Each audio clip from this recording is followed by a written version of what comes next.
informasi yang kita simpulkan bahwa pelaku melakukan perbuatannya tersebut karena eh, ingin mencoba melakukan pelecehan.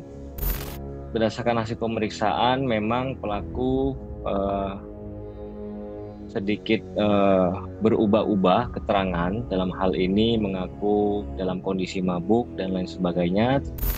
Pelaku ini yang tinggal di lokasi itu termasuk keluarga yang tertutup, artinya jarang atau mungkin kurang bersosialisasi dengan lingkungan. Halo Tribuners, Tribun on Focus kembali menjumpai Anda bersama saya Maria Nanda. Baru-baru ini terjadi kasus pembunuhan di Pasuruan yang menjadi sorotan publik. Pasalnya seorang mertua yang tega membunuh menantunya sendiri yang sedang hamil 7 bulan. Adapun pelaku sendiri yakni Koiri alias Satir usia 52 tahun dan korban yang merupakan menantunya sendiri yakni berinisial HD usia 23 tahun. Motif pembunuhan ini masih menjadi teka-teki lantaran bermunculan banyak spekulasi di publik terkait pembunuhan Satir terhadap menantunya. Untuk mengetahui kasus ini lebih mendalam lagi, hari ini kita akan membahasnya bersama dengan Kasat Reskrim Polres Pasuruan AKP Ahmad Doni. Kita sapa terlebih dahulu di sana. Halo Pak Ahmad, bagaimana kabarnya? Alhamdulillah Pak, terima kasih sebelumnya sudah mau bergabung dengan Tribun on Focus hari ini. Sebelumnya seperti yang sudah saya sampaikan di pengantar terkait kasus pembunuhan di Pasuruan. Bagaimana kronologi kasus mertua yang membunuh menantunya sendiri yang sedang hamil? Alhamdulillah Pak, terima kasih sebelumnya sudah mau bergabung dengan Tribun on Focus hari ini. Sebelumnya seperti yang sudah saya sampaikan di pengantar terkait kasus pembunuhan di Pasuruan. Bagaimana kronologi kasus mertua yang membunuh menantunya sendiri yang sedang hamil? Terima kasih. Jadi pada hari Selasa tanggal 31 Oktober 2023 sekira pukul 16.30 kami dari Polres Pasuruan mendapat informasi dari masyarakat bahwa telah terjadi peristiwa pembunuhan yang berlokasi di Desa Parirejo, Kecamatan Purwodadi, Kabupaten Pasuruan. Kemudian petugas langsung mendatangi lokasi dan ternyata pada saat itu pelaku sedang bersembunyi di salah satu rumah warga. Setelah kita amankan, kemudian kita bawa ke kantor dan juga kita mengamankan beberapa barang bukti dari peristiwa tersebut. Baik Pak, untuk barang yang digunakan pelaku untuk membunuh menantunya sendiri, apa saja Pak? Dari tempat kejadian perkara, kita mengamankan satu buah pisau dapur, kemudian satu buah selimut warna biru yang terdapat bercak darah, kemudian handphone, charger, headset milik korban. Begitu. Baik, untuk dari pihak kepolisian, apa yang sudah didapat dari hasil pemeriksaan terkait motif pembunuhan ini? Pelaku menggunakan satu buah pisau dapur Mhm. panjang kurang lebih sekitar 30 cm. Oke, dengan cara digodok seperti itu ya Pak, menantunya sendiri? G. Pelaku melakukan perbuatannya dengan cara melukai di bagian leher sebelah kiri. Oke, untuk motif dari pembunuhan ini, sebetulnya apa Pak? Berdasarkan hasil pemeriksaan, Mhm. pelaku mengaku bahwa awalnya ketika selesai mandi, melintas di depan kamar korban. Pada saat itu, pelaku melihat korban sedang istirahat, sedang tiduran, dan pada saat itu muncul niatan untuk melakukan pelecehan terhadap korban. Namun karena mendapat penolakan dari korban dengan cara berteriak, pelaku panik, kemudian mengambil satu buah pisau dan melakukan perbuatan pembunuhan tersebut. Baik Pak, lantas banyak motif yang bermunculan di media maupun publik terkait pembunuhan mertua terhadap menantunya sendiri. Ada yang menyebutnya bahwa cinta segitiga, ada yang menyebutnya percobaan ruda paksa, bahkan ada yang menyebutnya karena kelaparan, hingga ada yang mengatakan pembunuhan ini dilatar belakangi faktor ekonomi. Terkait banyaknya motif tersebut, apakah pihak kepolisian hanya akan mendalami satu motif saja berdasarkan pengakuan dari pelaku, atau pihak kepolisian justru akan mendalami motif yang lainnya? Tentu informasi yang beredar tersebut kita tetap melakukan pendalaman, tetapi sampai saat ini berdasarkan eh, informasi yang kita simpulkan, bahwa pelaku melakukan perbuatannya tersebut karena eh, ingin mencoba melakukan pelecehan. Artinya niat itu timbul secara spontan, kemudian perbuatan melukai korban pun juga terjadi secara spontan. Baik Pak, menurut informasi yang saya dapat, pelaku dan korban ini tinggal satu rumah. Sementara menurut pengakuan pelaku, ia memiliki hasrat untuk berhubungan intim dengan menantunya sendiri. Betul, untuk pelaku dan korban serta anaknya atau Mhm, suami korban ini tinggal di satu rumah mhm. karena pelaku juga tidak bekerja dan sudah duda atau istrinya sudah meninggal. Apakah keinginan ini pernah timbul sebelumnya atau justru pernah melakukan percobaan ruda paksa sebelumnya? Sementara pelaku baru melakukan perbuatan tersebut satu kali dan sebelumnya belum pernah melakukan perbuatan tersebut.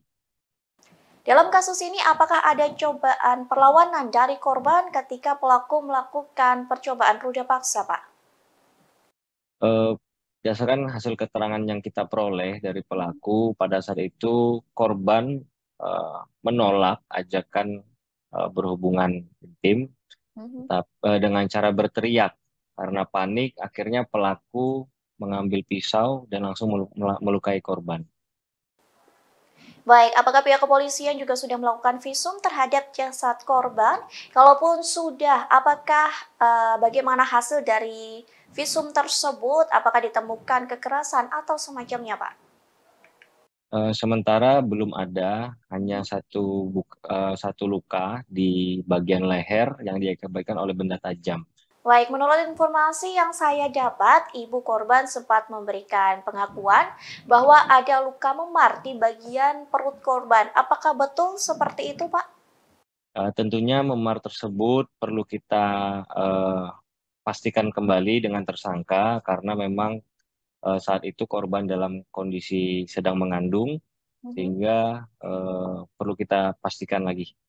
Baik, sejauh ini apa saja pengakuan pelaku pembunuhan? Apakah ada pengakuan lain yang mungkin disampaikan kepada pihak kepolisian saat dilakukan pemeriksaan, Pak?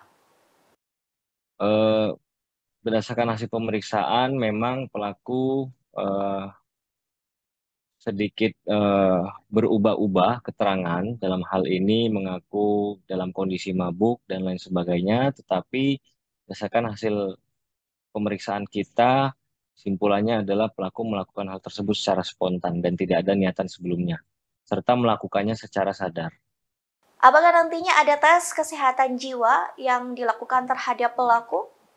Betul, ke depan kita dari Polres Pasuruan tentunya akan berkoordinasi dengan ahli terkait kejiwaan dari pelaku dan nanti hasilnya nanti kita akan sampaikan lebih lanjut. Baik, menurut informasi yang saya dapatkan, Pak, saksi mata yang merupakan suami korban mendapati pelaku sedang terduduk lemas di samping korban seusai pembunuhan. Apakah saat diperiksa oleh pihak kepolisian ada rasa penyesalan yang diperlihatkan dari pelaku sendiri?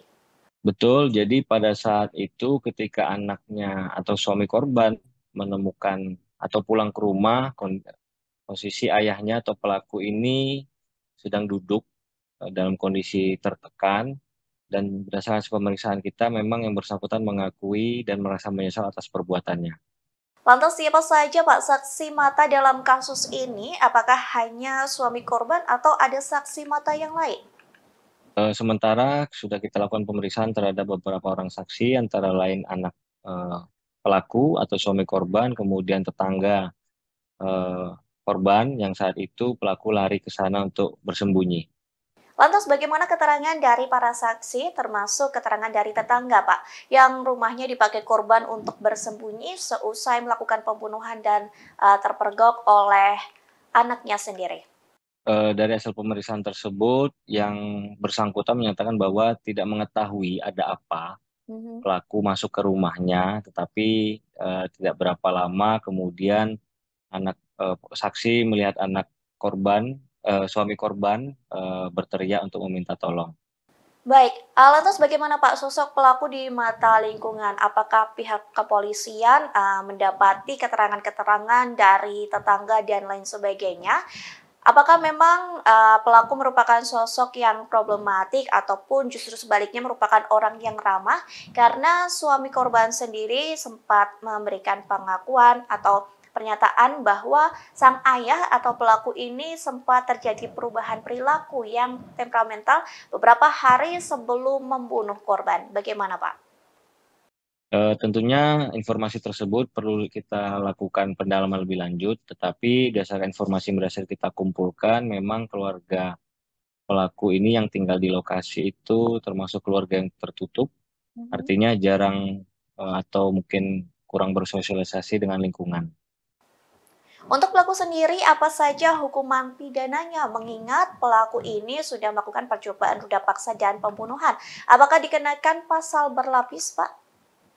Betul, untuk pelaku sudah kita lakukan penahanan di Polres Pasuruan. Untuk selanjutnya kita lakukan proses. Untuk pelaku kita jerat sementara ini dengan pasal 44 ayat 3 Undang-Undang KDRT dan pasal 338 KUHP tentang pembunuhan, kemudian juga pasal 351 ayat 3 tentang penganiayaan yang mengakibatkan kematian.